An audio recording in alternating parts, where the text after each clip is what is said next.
नमस्कार मैत्रिणींनो. अथ श्री गणेश अथर्व शीर्ष व्याख्यास्यामः. ओम नमस्ते गणपतये.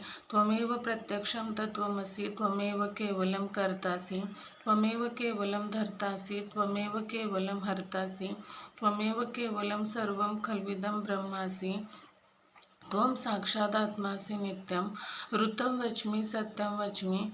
अवत्वं माम अववक्तारम् अवश्रोतारम् अवदातारम् अवधातारम् अवानुचानम् अवशिष्यम् अवपश्चातात् अवपुरस्तात् अवोत्तरात्तात् अवदक्षिणात्तात् अवचोर्ध्वात्तात् अवाद्धरात्तात् सर्वतो मां पाहि पाहि समन्तात्.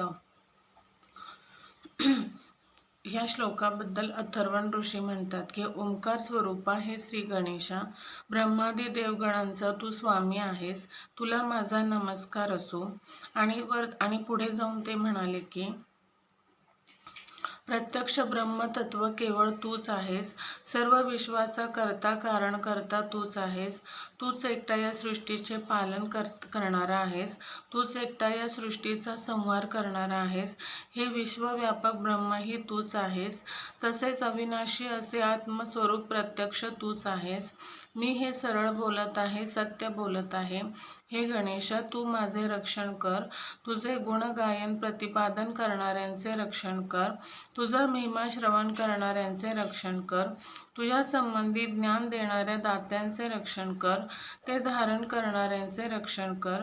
वेदांताचे अध्ययन केलेल्यांचे रक्षण कर.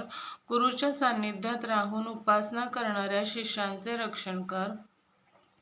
माझे पश्चिमेकडून रक्षण कर, पूर्वेकडून रक्षण कर, उत्तरेकडून रक्षण कर, दक्षिणेकडून रक्षण कर, वरच्या बाजूने रक्षण कर, खालच्या बाजूने रक्षण कर, सर्व बाजूनी माझे रक्षण कर आणि सर्व असमंत भागाकडून माझे रक्षण कर.